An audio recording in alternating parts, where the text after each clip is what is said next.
লাখ লাখ হিতাধিকাৰীৰ বাবে এই মুহূৰ্তৰ এটা অতি ডাঙৰ খবৰ গুৰুত্বপূৰ্ণ খবৰ যে আধাৰ কাৰ্ড নাথাকিলে আপুনি হিতাধিকাৰী আঁচনিৰ পৰা বঞ্চিত হৈছে নেকি বা হিতাধিকাৰী আঁচনিৰ ধন আপুনি লাভ কৰা নাই নেকি আৰু ইয়াৰ বাবে এতিয়া চৰকাৰে কি ব্যৱস্থা গ্ৰহণ কৰিছে যিসকল এতিয়া এনআৰচিত নাম নাই বা আধাৰ কাৰ্ড লাভ কৰা নাই তেখেতসকলৰ বাবে কি সিদ্ধান্ত গ্ৰহণ কৰা হৈছে মুখ্যমন্ত্ৰীগৰাকীয়ে কি কৈছিল এই মুহূৰ্তত আমি এটো জেড তথ্য লৈ অহাৰ চেষ্টা কৰিম এটা ডাঙৰ খবৰ আধাৰ কাৰ্ড নথকা লোকসকলৰ বাবে ডাঙৰ খবৰ আধাৰ কাৰ্ডক লৈ জৰুৰী খবৰ আধাৰ কাৰ্ড নহলে আঁচনিৰ সুবিধা কেনেদৰে লাভ কৰিব এনআৰচিত নাম নোহোৱাসকল বঞ্চিত হ'ব নেকি আধাৰ কাৰ্ডৰ পৰা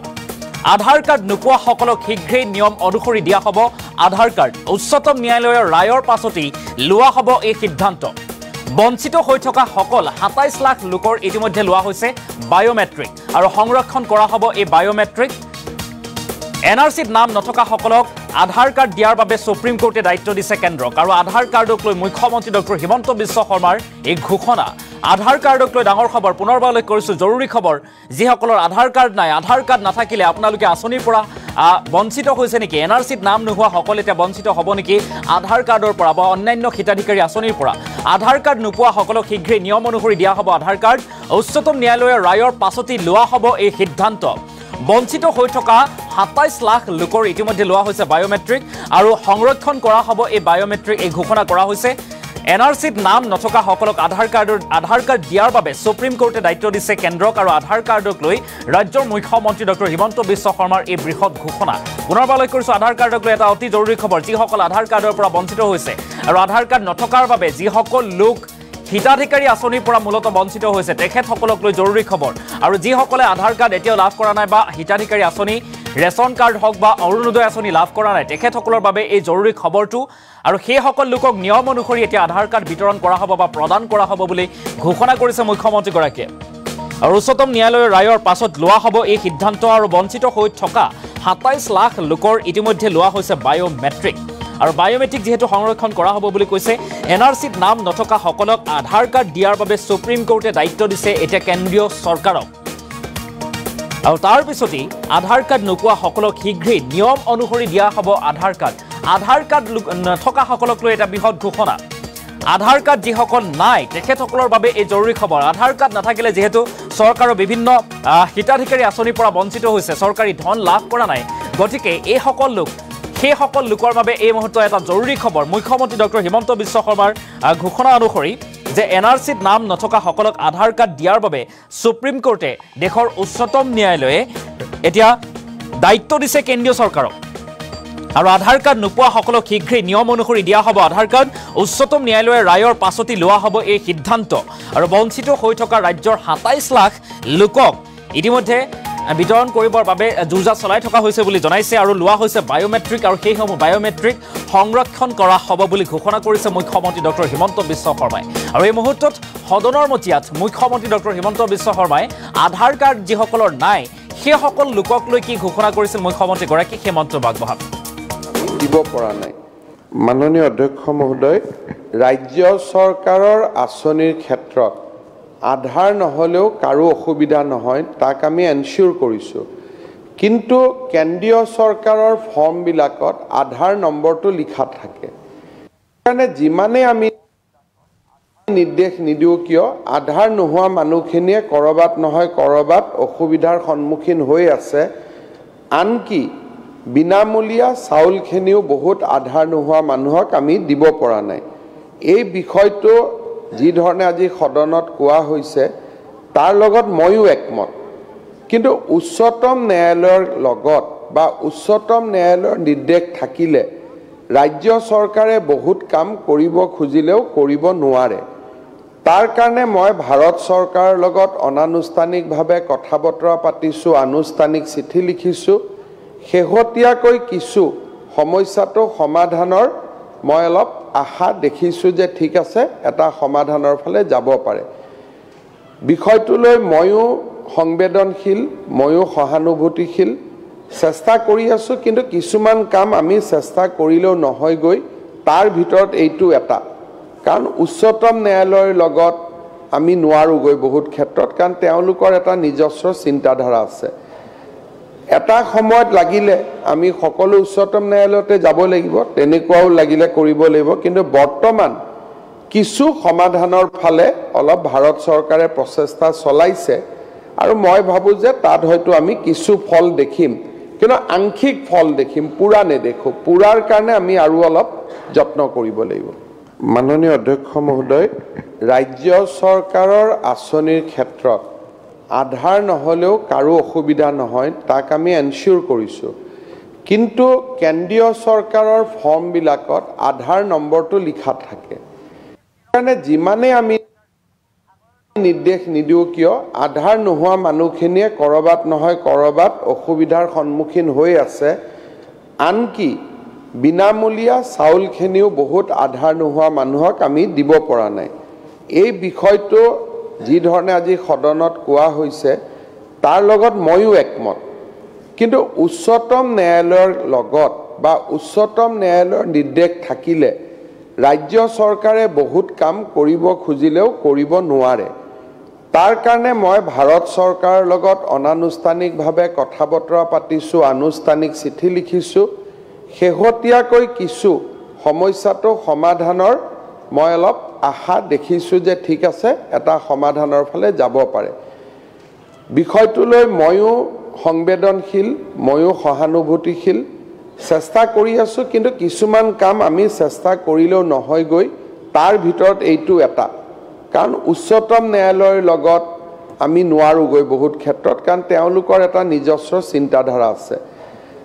এটা সময়ত লাগিলে আমি সকলো উচ্চতম ন্যায়ালয়তে যাব লাগিব, তেনেকুৱাও লাগিলে কৰিব লাগিব। কিন্তু বৰ্তমান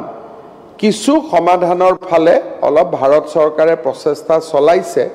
আৰু মই ভাবোঁ যে তাত হয়তো আমি কিছু ফল দেখিম, কিন্তু আংশিক ফল দেখিম, পূৰা নেদেখোঁ। পূৰাৰ কাৰণে আমি আৰু অলপ যত্ন কৰিব লাগিব। মাননীয় অধ্যক্ষ মহোদয়, ৰাজ্য চৰকাৰৰ আঁচনিৰ ক্ষেত্ৰত আধাৰ নহ'লেও কাৰো অসুবিধা নহয়, তাক আমি এনচিয়ৰ কৰিছোঁ। কিন্তু কেন্দ্ৰীয় চৰকাৰৰ ফৰ্মবিলাকত আধাৰ নম্বৰটো লিখা থাকে। সেইকাৰণে যিমানেই আমি নিৰ্দেশ নিদিওঁ কিয়, আধাৰ নোহোৱা মানুহখিনিয়ে ক'ৰবাত নহয় ক'ৰবাত অসুবিধাৰ সন্মুখীন হৈ আছে। আনকি বিনামূলীয়া চাউলখিনিও বহুত আধাৰ নোহোৱা মানুহক আমি দিব পৰা নাই। এই বিষয়টো যি ধৰণে আজি সদনত কোৱা হৈছে তাৰ লগত ময়ো একমত। কিন্তু উচ্চতম ন্যায়ালয়ৰ লগত বা উচ্চতম ন্যায়ালয়ৰ নিৰ্দেশ থাকিলে ৰাজ্য চৰকাৰে বহুত কাম কৰিব খুজিলেও কৰিব নোৱাৰে। তাৰ কাৰণে মই ভাৰত চৰকাৰৰ লগত অনানুষ্ঠানিকভাৱে কথা বতৰা পাতিছোঁ, আনুষ্ঠানিক চিঠি লিখিছোঁ। শেহতীয়াকৈ কিছু সমস্যাটো সমাধানৰ মই অলপ আশা দেখিছোঁ যে ঠিক আছে, এটা সমাধানৰ ফালে যাব পাৰে। বিষয়টোলৈ ময়ো সংবেদনশীল, ময়ো সহানুভূতিশীল, চেষ্টা কৰি আছোঁ। কিন্তু কিছুমান কাম আমি চেষ্টা কৰিলেও নহয়গৈ, তাৰ ভিতৰত এইটো এটা। কাৰণ উচ্চতম ন্যায়ালয়ৰ লগত আমি নোৱাৰোঁগৈ বহুত ক্ষেত্ৰত, কাৰণ তেওঁলোকৰ এটা নিজস্ব চিন্তাধাৰা আছে। এটা সময়ত লাগিলে আমি সকলো উচ্চতম ন্যায়ালয়তে যাব লাগিব, তেনেকুৱাও লাগিলে কৰিব লাগিব। কিন্তু বৰ্তমান কিছু সমাধানৰ ফালে অলপ ভাৰত চৰকাৰে প্ৰচেষ্টা চলাইছে আৰু মই ভাবোঁ যে তাত হয়তো আমি কিছু ফল দেখিম, কিন্তু আংশিক ফল দেখিম, পূৰা নেদেখোঁ। পূৰাৰ কাৰণে আমি আৰু অলপ যত্ন কৰিব লাগিব।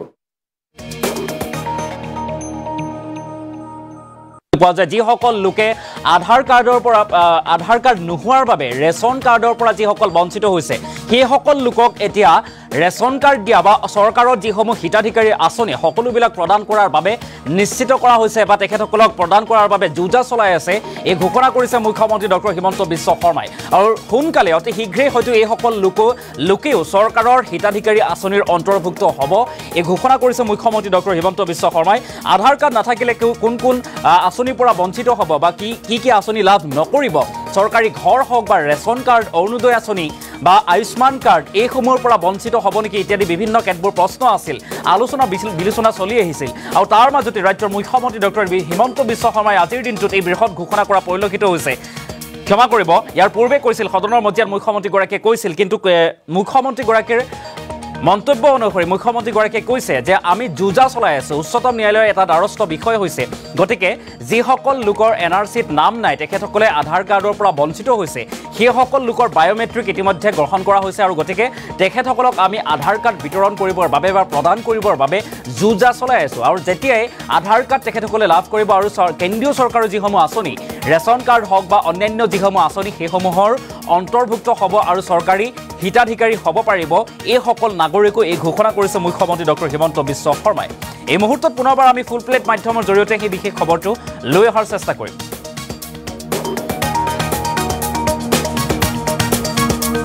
আৰু আধাৰ কাৰ্ডক লৈ ডাঙৰ খবৰ জৰুৰী খবৰ যিসকলৰ আধাৰ কাৰ্ড নাই তেখেতসকলৰ বাবে ডাঙৰ খবৰ আধাৰ কাৰ্ড নহ'লে আঁচনিৰ সুবিধাৰ পৰা বঞ্চিত হ'ব নেকি এনআৰচিত নাম নোহোৱাসকল বঞ্চিত হ'ব নেকি আধাৰ কাৰ্ডৰ পৰা ইত্যাদি প্ৰশ্ন আছিল আধাৰ কাৰ্ড নোপোৱাসকলক শীঘ্ৰেই নিয়ম অনুসৰি আধাৰ কাৰ্ড দিয়া হ'ব এই ঘোষণা কৰা হৈছে উচ্চতম ন্যায়ালয়ৰ ৰায়ৰ পাছতে লোৱা হ'ব এই সিদ্ধান্ত বঞ্চিত হৈ থকা ২৭ লাখ লোকৰ ইতিমধ্যে লোৱা হৈছে বায়োমেট্ৰিক এই ঘোষণা মুখ্যমন্ত্ৰীগৰাকীৰ সংৰক্ষণ কৰা হ'ব বায়োমেট্ৰিক এনআৰচিত নাম নথকা সকলক আধাৰ কাৰ্ড দিয়াৰ বাবে সুপ্ৰিম কোৰ্টে দায়িত্ব দিছে কেন্দ্ৰক আধাৰ কাৰ্ডক লৈ মুখ্যমন্ত্ৰী ডক্টৰ হিমন্ত বিশ্ব শৰ্মাৰ মন্তব্য যে আধাৰ কাৰ্ডক লৈ এনেদৰে এতিয়া ভাল খবৰ দিয়া দেখিবলৈ পোৱা গৈছে যিসকল লোক আধাৰ কাৰ্ডৰ পৰা বঞ্চিত হৈছে সেইসকল লোকক আধাৰ কাৰ্ড বিতৰণ কৰিব আৰু আধাৰ কাৰ্ড বিতৰণ কৰাৰ পাছতেই কেন্দ্ৰীয় চৰকাৰ হওক বা ৰাজ্য চৰকাৰৰ যিসমূহ হিতাধিকাৰী আঁচনি আছে সকলো হিতাধিকাৰী আঁচনিৰ অন্তৰ্ভুক্ত হ'ব বা লাভৰ অংশীদাৰ হ'ব পাৰিব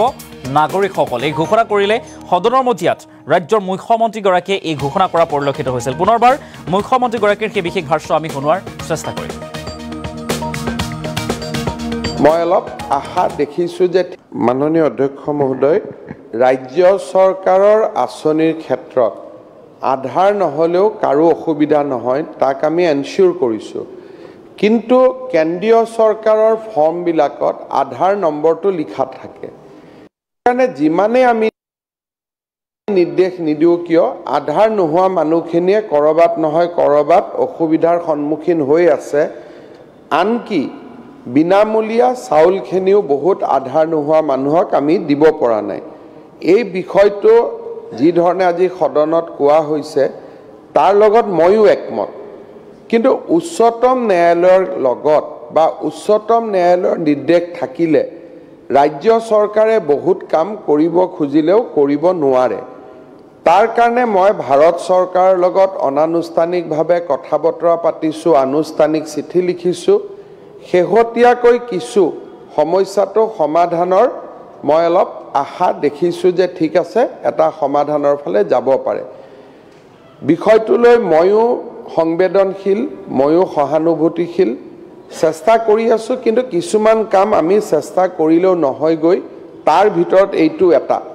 কাৰণ উচ্চতম ন্যায়ালয়ৰ লগত আমি নোৱাৰোগৈ বহুত ক্ষেত্ৰত কাৰণ তেওঁলোকৰ এটা নিজস্ব চিন্তাধাৰা আছে এটা সময়ত লাগিলে আমি সকলো উচ্চতম ন্যায়ালয়তে যাব লাগিব তেনেকুৱাও লাগিলে কৰিব লাগিব কিন্তু বৰ্তমান কিছু সমাধানৰ ফালে অলপ ভাৰত চৰকাৰে প্ৰচেষ্টা চলাইছে আৰু মই ভাবোঁ যে তাত হয়তো আমি কিছু ফল দেখিম কিন্তু আংশিক ফল দেখিম পুৰা নেদেখোঁ পুৰাৰ কাৰণে আমি আৰু অলপ যত্ন কৰিব লাগিব মাননীয় অধ্যক্ষ মহোদয় ৰাজ্য চৰকাৰৰ আঁচনিৰ ক্ষেত্ৰত আধাৰ নহ'লেও কাৰো অসুবিধা নহয় তাক আমি এনচিয়ৰ কৰিছোঁ কিন্তু কেন্দ্ৰীয় চৰকাৰৰ ফৰ্মবিলাকত আধাৰ নম্বৰটো লিখা থাকে সেইকাৰণে যিমানে আমি নিৰ্দেশ নিদিওঁ কিয় আধাৰ নোহোৱা মানুহখিনিয়ে ক'ৰবাত নহয় ক'ৰবাত অসুবিধাৰ সন্মুখীন হৈ আছে আনকি বিনামূলীয়া চাউলখিনিও বহুত আধাৰ নোহোৱা মানুহক আমি দিব পৰা নাই এই বিষয়টো যি ধৰণে আজি সদনত কোৱা হৈছে তাৰ লগত ময়ো একমত কিন্তু উচ্চতম ন্যায়ালয়ৰ লগত বা উচ্চতম ন্যায়ালয়ৰ নিৰ্দেশ থাকিলে ৰাজ্য চৰকাৰে বহুত কাম কৰিব খুজিলেও কৰিব নোৱাৰে তাৰ কাৰণে মই ভাৰত চৰকাৰৰ লগত অনানুষ্ঠানিকভাৱে কথা বতৰা পাতিছোঁ আনুষ্ঠানিক চিঠি লিখিছোঁ শেহতীয়াকৈ কিছু সমস্যাটো সমাধানৰ মই অলপ আশা দেখিছোঁ যে ঠিক আছে এটা সমাধানৰ ফালে যাব পাৰে বিষয়টোলৈ ময়ো সংবেদনশীল ময়ো সহানুভূতিশীল চেষ্টা কৰি আছোঁ কিন্তু কিছুমান কাম আমি চেষ্টা কৰিলেও নহয়গৈ তাৰ ভিতৰত এইটো এটা কাৰণ উচ্চতম ন্যায়ালয়ৰ লগত আমি নোৱাৰোগৈ বহুত ক্ষেত্ৰত, কাৰণ তেওঁলোকৰ এটা নিজস্ব চিন্তাধাৰা আছে। এটা সময়ত লাগিলে আমি সকলো উচ্চতম ন্যায়ালয়তে যাব লাগিব, তেনেকুৱাও লাগিলে কৰিব লাগিব, কিন্তু বৰ্তমান কিছু সমাধানৰ ফালে অলপ ভাৰত চৰকাৰে প্ৰচেষ্টা চলাইছে আৰু মই ভাবোঁ যে তাত হয়তো আমি কিছু ফল দেখিম, কিন্তু আংশিক ফল দেখিম, পূৰা নেদেখোঁ। পূৰাৰ কাৰণে আমি আৰু অলপ যত্ন কৰিব লাগিব। মাননীয় অধ্যক্ষ মহোদয়, ৰাজ্য চৰকাৰৰ আঁচনিৰ ক্ষেত্ৰত আধাৰ নহ'লেও কাৰো অসুবিধা নহয়, তাক আমি এনচিয়ৰ কৰিছোঁ। কিন্তু কেন্দ্ৰীয় চৰকাৰৰ ফৰ্মবিলাকত আধাৰ নম্বৰটো লিখা থাকে। সেইকাৰণে যিমানে আমি নিৰ্দেশ নিদিওঁ কিয়, আধাৰ নোহোৱা মানুহখিনিয়ে ক'ৰবাত নহয় ক'ৰবাত অসুবিধাৰ সন্মুখীন হৈ আছে। আনকি বিনামূলীয়া চাউলখিনিও বহুত আধাৰ নোহোৱা মানুহক আমি দিব পৰা নাই। এই বিষয়টো যি ধৰণে আজি সদনত কোৱা হৈছে তাৰ লগত ময়ো একমত, কিন্তু উচ্চতম ন্যায়ালয়ৰ লগত বা উচ্চতম ন্যায়ালয়ৰ নিৰ্দেশ থাকিলে ৰাজ্য চৰকাৰে বহুত কাম কৰিব খুজিলেও কৰিব নোৱাৰে। তাৰ কাৰণে মই ভাৰত চৰকাৰৰ লগত অনানুষ্ঠানিকভাৱে কথা বতৰা পাতিছোঁ, আনুষ্ঠানিক চিঠি লিখিছোঁ। শেহতীয়াকৈ কিছু সমস্যাটো সমাধানৰ মই অলপ আশা দেখিছোঁ যে ঠিক আছে, এটা সমাধানৰ ফালে যাব পাৰে। বিষয়টোলৈ ময়ো সংবেদনশীল, ময়ো সহানুভূতিশীল, চেষ্টা কৰি আছোঁ, কিন্তু কিছুমান কাম আমি চেষ্টা কৰিলেও নহয়গৈ। তাৰ ভিতৰত এইটো এটা, কাৰণ উচ্চতম ন্যায়ালয়ৰ লগত আমি নোৱাৰোগৈ বহুত ক্ষেত্ৰত, কাৰণ তেওঁলোকৰ এটা নিজস্ব চিন্তাধাৰা আছে। এটা সময়ত লাগিলে আমি সকলো উচ্চতম ন্যায়ালয়তে যাব লাগিব, তেনেকুৱাও লাগিলে কৰিব লাগিব, কিন্তু বৰ্তমান কিছু সমাধানৰ ফালে অলপ ভাৰত চৰকাৰে প্ৰচেষ্টা চলাইছে আৰু মই ভাবোঁ যে তাত হয়তো আমি কিছু ফল দেখিম, কিন্তু আংশিক ফল দেখিম, পূৰা নেদেখোঁ। পূৰাৰ কাৰণে আমি আৰু অলপ যত্ন কৰিব লাগিব। মাননীয় অধ্যক্ষ মহোদয়, ৰাজ্য চৰকাৰৰ আঁচনিৰ ক্ষেত্ৰত আধাৰ নহ'লেও কাৰো অসুবিধা নহয়, তাক আমি এনচিয়ৰ কৰিছোঁ। কিন্তু কেন্দ্ৰীয় চৰকাৰৰ ফৰ্মবিলাকত আধাৰ নম্বৰটো লিখা থাকে। সেইকাৰণে যিমানে আমি